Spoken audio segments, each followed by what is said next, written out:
저 바쁘신 분들은 몇 분 가셨고 계신 분들은 또 질문이 있으시니까 계신 것 같은데 좀 질문을 해주시거나 또 코멘트를 해주시면 그래서 토론을 같이 이어가도록 하시죠. 예.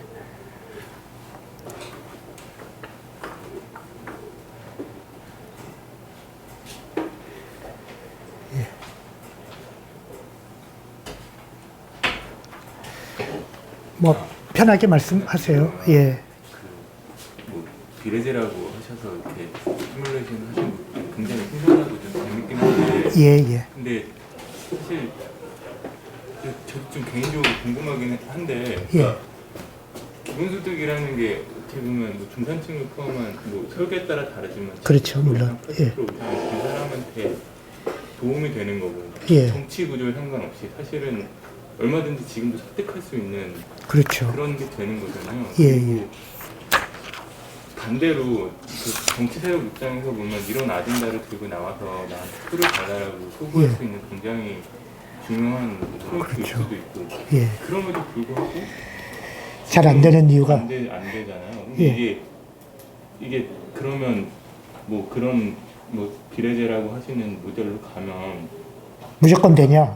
그건 아닐 것 같고 그건 좀 더 아니죠. 이제 예. 다른 뭔가가 필요하고 다른 뭔가가 정말 잘 된다면 어쩌면 이런 양당 구조에서도 먹힐 수 있는 그렇습니다. 그런 걸 들고 예. 나온 사람이 있을 수 있지 않을까라는 생각이 예. 드는데 사실 왜 안 되는지 그건 잘 모르겠지만 이제 제도로 설명할 수 있는 게 100%는 절대 아니고 아마 50%도 잘 안 되겠죠. 그래서 제도와 인물과 시대, 뭐 흐름, 세계적인 추세 뭐 이런 게 다 그 가령 뭐 333이면 그죠? 뭐 한 제도가 한 30% 설명을 하겠죠. 그러니까 이게 100% 설명한다고 보지 마시고요. 그럼 반대로 예. 지금 정치 세력 중에 가장 이걸 잘 이해하고 있고 여기에 호응하고 있다고 해야 되는 뭐 그런 정치 집단이라고 해야 되는 뭐 정확한 표현이 그냥 안 떠오르는 건 어떤 뭐 정치인으로 얘기하는 뭐 정치 집단으로 얘기하는 아니 뭐 굳이 말하자면 새누리당이 제일 잘 알죠. 아. 왜냐하면 새누리당이 바로 그 제가 보기에는 예. 그 선거 때마다 기본소득을 노인 기본소득 공약하고 되잖아요. 그리고 이명박은 아동 기본소득이라고 할 수 있는 무상보육했고요, 공약으로. 안 지켜서 그렇지만.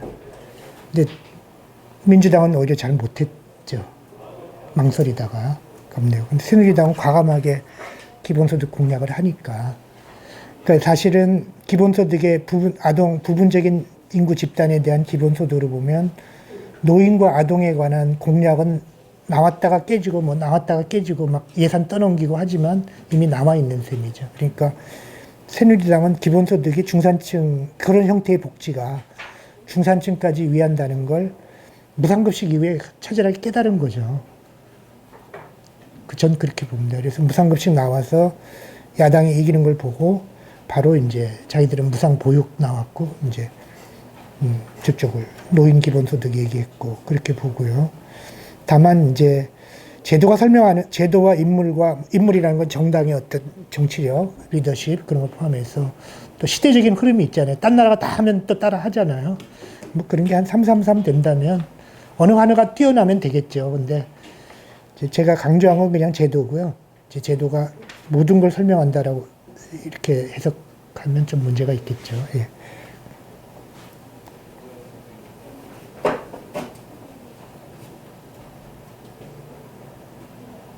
그래서 흐름으로 보면 혹시 저 핀란드가 돼버리면 핀란드가 기본적으로 하면 흐름이 생기잖아요. 세계적인. 또 우리 운동도 탄력을 받고 많이 또 달라지겠죠.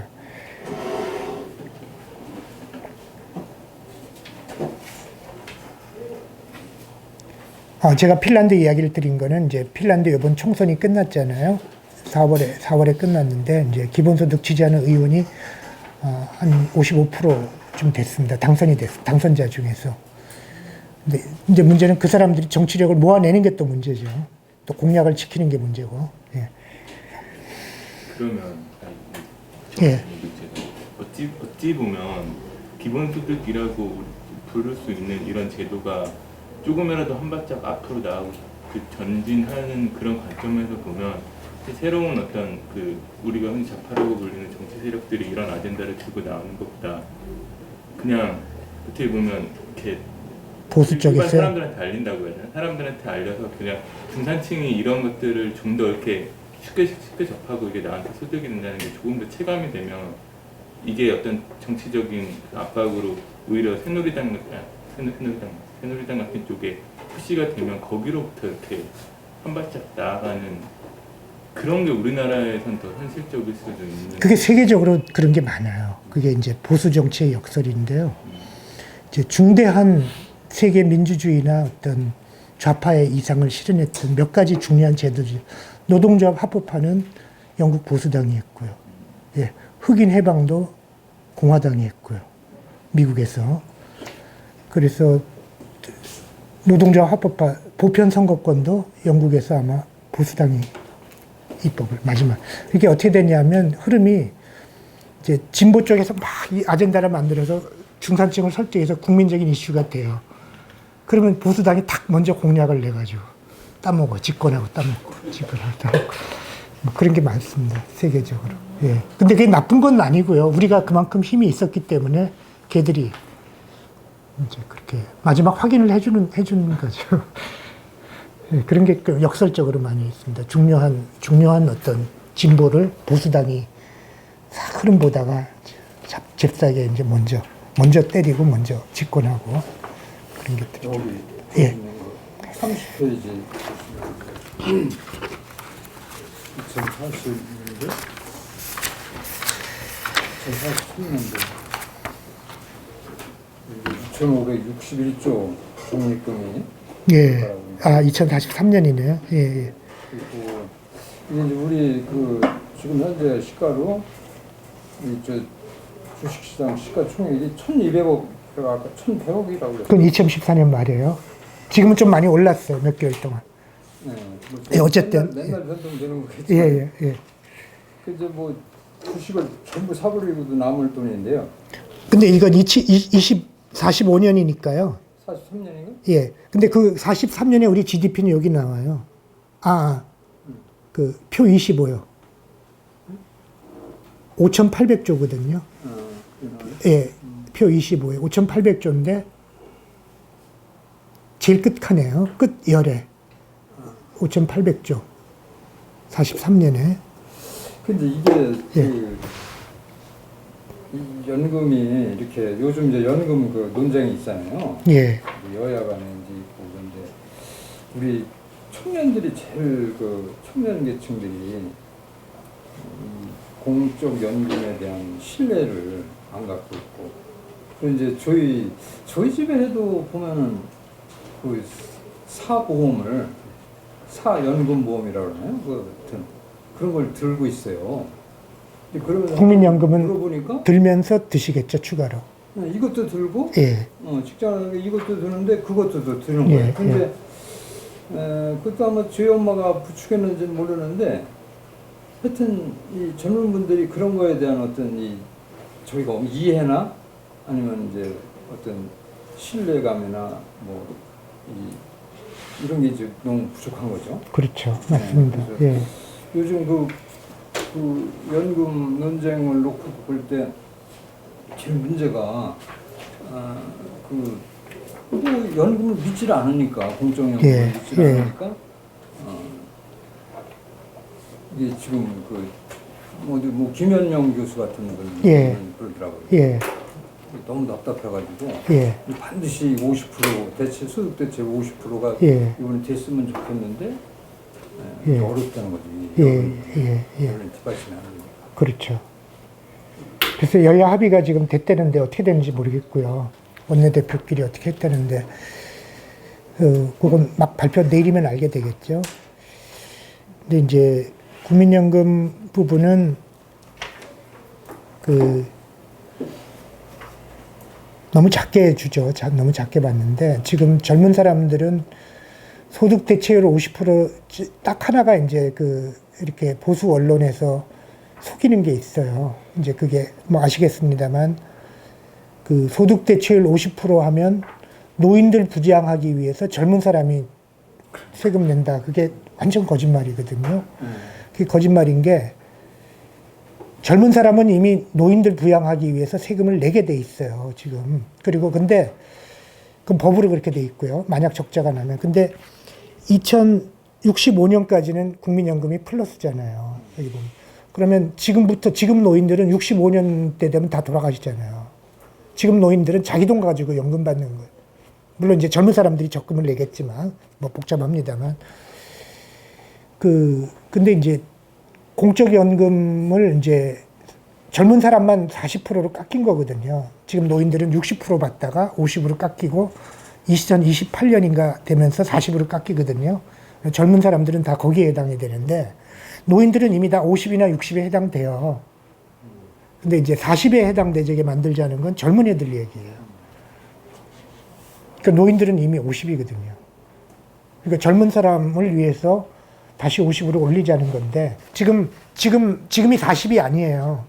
지금 40이 아니고 지금은 60이고 몇 년부터 몇 년까지는 지금은 현재 50 구간에 있고 2023년인가 8년이 지나야 40 구간으로 내려가요. 예. 예. 지금 그래서 너무 복잡해가지고. 그러니까 지금 40이라는 건 이 젊은 사람들 얘기예요. 근데 젊은 사람들 40을 다시 50으로 올리자라는 이야기인데 그걸 왜 지금 노인들이 덕을 보는 것처럼 지금 노인들이 40인데 지금 노인들이 50인 것처럼 선전하니까. 예. 그러니까 이제 완전히 그냥 연금을 줄이면 이제 불안해서 사적 연금이 늘어나는 게 이제 그들의 이득이 되겠죠, 자본에. 예. 그래서 이제 저는 제가 그렇게도 썼습니다만 이제 국민연금 50% 못 올릴 거면 기초연금 공약 지켜라. 20만 원씩 다 주겠다는 거. 이제 그 공약을 지키는 게 매우 중요하다고 저는 생각하고요. 예. 그러면 다시 또 그게 젊은 사람 받는 게 50%가 되거든요. 기초연금으로 받으니까. 국민연금 가입자가 기초연금을 다 받으면 합해서 50%가 다시 돼요. 지금은 기초연금을 못 받잖아요. 국민연금 장기 가입자는. 그러니까 손해보죠. 그래서 국민연금 가입자가 좀 사적연금보다는 유리한데 이제 국민연금을 짧게 가입한 사람보다는 기초연금을 못 받으면 손해볼 수가 있습니다.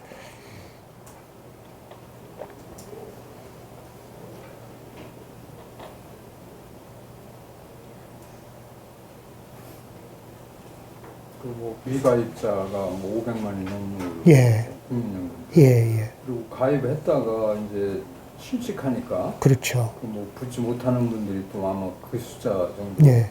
맨날 그런 거 봐요. 예. 그래서 뭐 거의 이렇게 저기로 보면 뭐 반밖에 안 되는 것 같아요. 예. 국민연금 예. 계속 듣고 있는 사람이. 예. 그래서 기초연금으로 가면 이제 그런 분들도 다 조금이지만 혜택을 보니까. 더 불안해질 거 아닙니까? 그렇죠. 예. 일자리가 자꾸 줄어드니까. 예. 근데 일자리 있는 분들은 국민연금이 사적연금보다는 훨씬 좋습니다. 좋은 이유는 이제 두 가지인데요. 오늘 연금 이야기가 예, 두 가지인데 이제 하나는 낸 돈 있잖아요. 그러니까 10년 전에 100만 원, 10년 전에 20만 원 연금 낸 거를 내가 10년 뒤에 연금을 받기 시작하면 그 20만 원을 한 30만 원을 40만 원을 쳐줘요. 낸 걸로. 그런 사적연금은 그런 거 없거든요. 그러니까. 예, 그래서 유리하고요. 그 다음에 받기 시작할 때 올해 10만 원 받았잖아요. 그러면 내년에 물가가 오르면 13만 원으로 줘요. 국민연금은. 그러니까 국민연금은 사적연금보다 압도적으로 유리하죠. 그 두 가지 요소 때문에. 근데 그래서 유리한데 이제 국민연금 받는 사람이 오래 가입한 사람이 기초연금을 못 받으니까 다시 또 불리해질 수 있거든요. 국민연금 짧게 가입한 사람보다. 그래서 그런 문제가 지금 큰 문제가 있습니다. 그러나 어쨌든 기초연금 같은 걸 강화하는 게 지금 미가입된 사람들 문제 등등 해가지고 문제를 해결하는 좋은 방법일 것 같은데 기초연금을 늘리자라고 하는 말은 이제 박근혜 정부가 발끈하겠죠. 자기들이 약속 안 지킨 거니까. 절대로 받을 수 없는. 그리고 이 적립금이 결국은 뭐 주식시장 가고 뭐 이렇게 채권시장 가서 이제 다 손해본다고요? 이자 수입을 받는다는 이제 핑계도 하겠지만 그런 것들이 우리 자본시장을 그냥 지탱해주는 이제 결국은 이 국민연금 적립금이 이제 이렇게 다른 데로 쓰이는 거에 대해서 재벌들이 이제 쌍심지를 들고 나오는 거로 아마도 그렇게 얘기가 되는 것 같아요. 예.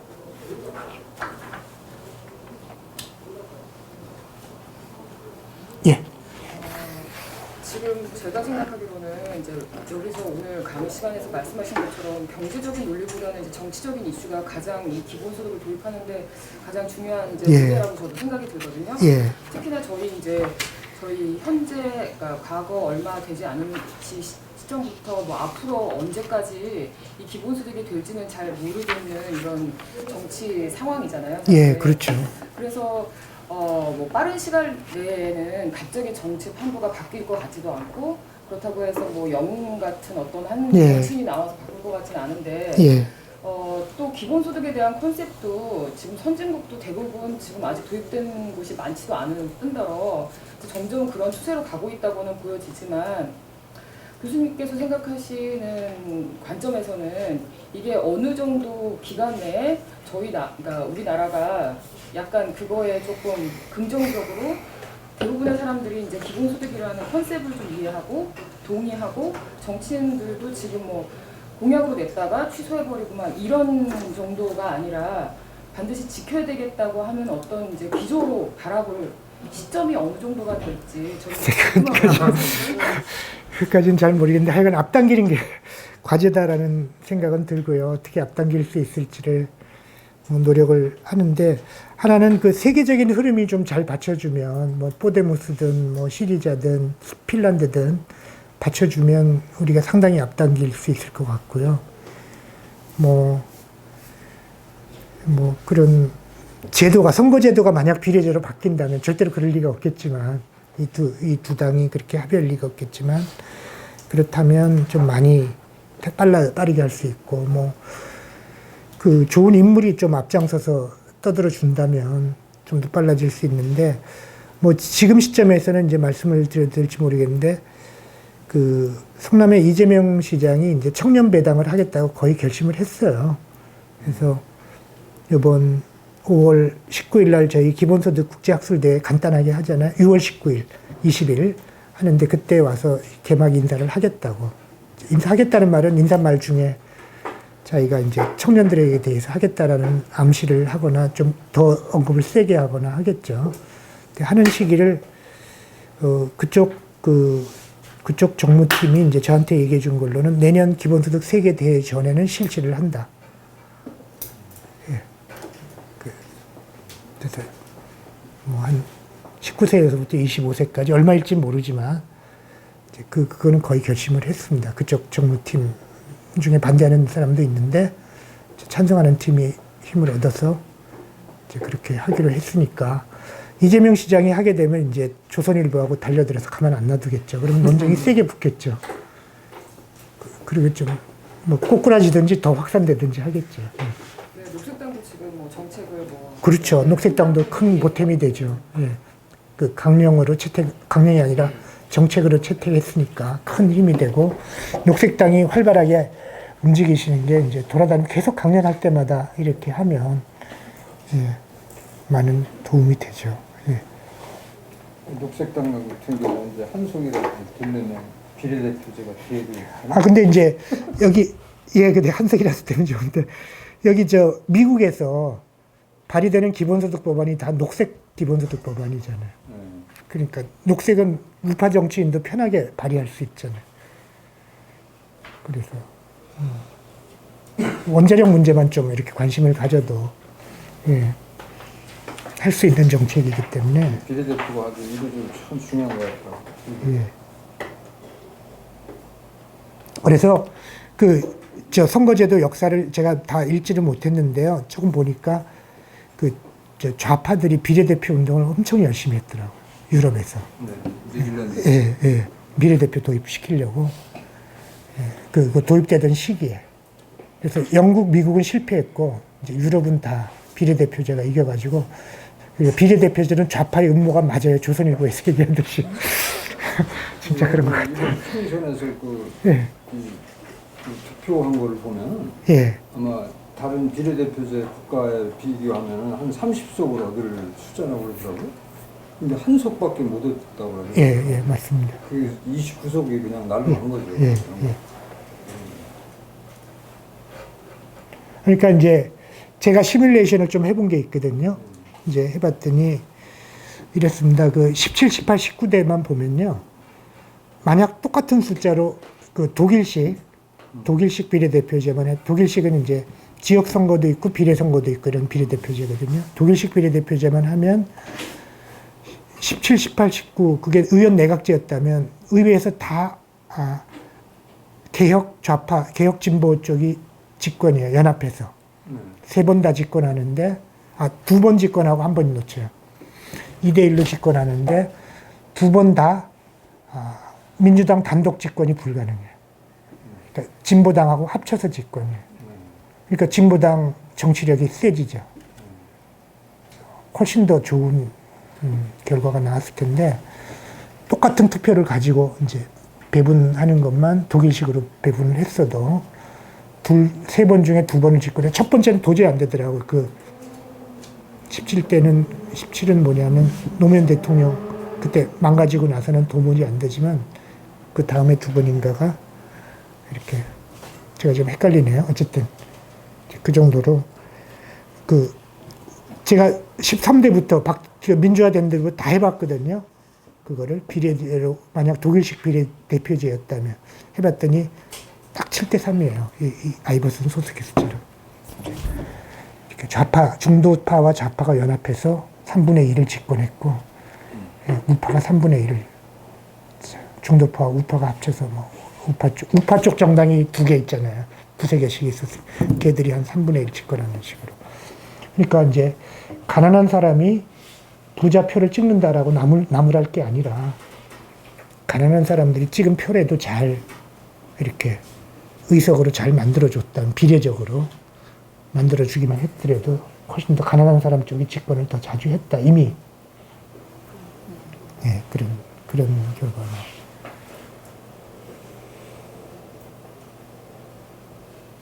그리고 비례대표제를 하면 이제 사표 심리가 없어지기 때문에 자기가 진정으로 좋아하는 정당에 다 투표를 하거든요. 그러면 이쪽으로 봐도 제 생각에 절반쯤은 지금 같은 분위기면 절반 이상이 이렇게 진보 정당에 투표하죠. 야당 지지자들 중에서. 근데 지금 같은 분위기로 가버리면. 근데 지금은 갤름 찍어야 된다고 그러면. 양당제니까 어쩔 수가 없어서. 그럼 이제 언제까지나 이렇게 되지는 않을 거고요. 우리가 사실 이런 인식도 처음 하기 시작하잖아요. 저는 이거 기본소득 공부하고 이 정치 쪽을 공부하면서 처음 깨달았거든요. 비례제, 다수제. 이거 국민들이 잘 모르잖아요. 그렇다는 걸. 이제부터 알려나가면 좀 선거제도가 불평등한 선거제도다. 우리나라 선거제도가. 이런 걸 좀 알려나가면, 좀 사람들 생각이 바뀌면 이제 바뀌겠죠. 조금씩.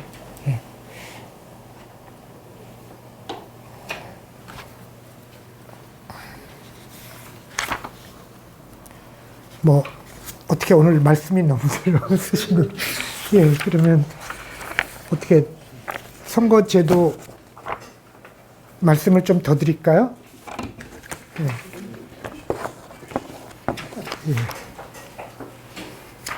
근데 이게 슬라이드가 있어야 되는데 프린트가 안 돼 있으니까 어떡하죠? 슬라이드는 없죠? 아니면 기본소득에 대해서 정리를 혹시 질문할 분이 있으면 한두 분만 더 하시고요. 마지막으로. 안 그러면 오늘 좀 덥고 피곤하고 그러기도 한데 재정 모델과 기본소득은 이 정도로 좀 잘 읽어보시고 거의 문장을 거의 완성했잖아요. 그러니까 읽어보시면 또 이렇게 하고 조금 더 부족한 거는 조금 더 보완을 하겠습니다. 그리고 공유경제 부분은 따로 좀 다음번에 우리가 할 때 설명을 더 드리겠습니다. 여기에 좀 보태가지고요.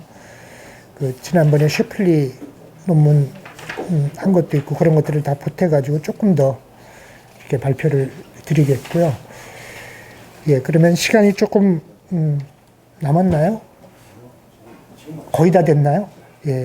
그러면 오늘 제가 강조했던 부분은 역시 그 재정적으로는 충분히 가능한 나라다. 근데 국민들 생각이 바뀌고 이제 정치가 바꿔내야 되는데 이제 안 된다. 그러니까 경제학자들이 안 된다는 건 다 거짓말이고 이제 정치적으로 어떻게 만들어내는 게 문제인데 그걸 하기에는 우리 정치가 너무나도 열악한 상황이고 선거제도가 너무나도 가장 나쁜 선거제도를 받아들이는 바람에 비례대표제에다가 뭐 단원제에다가 중앙집권제, 연방제도 아니고 뭐 하여간 한 판에 끝내는 아주 나쁜 대통령 내각제도 아니고 내각제라면 좀 영국은 내각제라서 좀 낫고요.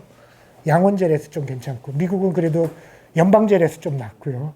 양원제라서 좀 낫고 막 이런 게 있는데 우리는 그중에 다 나쁜 것만 골라가지고 하나 가지고 있어서 가장 나쁜 선거제도를 가진 민주주의 국가 중에서는 가장 나쁜 선거제도를 가진 나라인데 여기서 이제 선거제도가 이렇게 나쁘다는 걸 알고 그러나 제도만으로 되는 건 아니지만 인물도 있어야 되고 당도 있어야 되고 당이 더 중요할 수도 있고 근데 이제 언젠가 이제 좀 우리가 비례가 됐다면 벌써 이미 우리 투표만 가지고도 훨씬 더 많이 집권했고 이제 좌파들이 영향력을 훨씬 더 크게 가졌을 거다. 뭐 이런 것들을 좀 생각할 수 있는데 이제 앞으로 더욱더 그리고 이제 그런 제도를 개혁하고 정치를 설득하는데 사실은 기본소득이 중산층을 위한 정책인데 이제 그거를 설득을 너무 조세 액수가 크다 보니까 명목적으로 이제 깜짝 놀래가지고 이제 이상주의자들의 꿈 뭐 이렇게 낭만주의자들의 꿈 이렇게 치부를 하지만 뭐 적어도 어느 한 선진국에서 돼버리면 우리나라도 그런 이야기는 쑥 들어갈 테니까 그리고 그런 가능성이 빠를지 우리 스스로 힘으로 먼저 만들어낼 가능성이 빠를지 모르지만 어쨌든 우리 정치적인 역량을 잘 모아서 잘만 모으면 이렇게 기본소득을 실현하는 건 어렵지가 않다. 경제적으로는 뭐 그렇게 말씀을 좀 드리고 오늘 사실은 정치학이나 이렇게 정치제도, 선거제도와 관련해서 특히 우리 이 진보 쪽에 잘 안 알려졌던 그리고 저도 젊은 시절은 잘 모르고 지나갔던 부분들을 이제 최근에 다시 공부하게 돼서 여러분들한테 좀 소개하고 이렇게 하게 되는 활동을 하고 있는데 그런 것들을 좀 기쁘게 생각하고요. 또 젊은 분들이 더 많은 정치적인 인식을 가지고 정치적으로 돌파해내는데 힘이 됐으면 좋겠습니다. 오늘 늦은 시간에 고생 많이 하셨고요. 이 정도로 마무리하겠습니다. 감사합니다.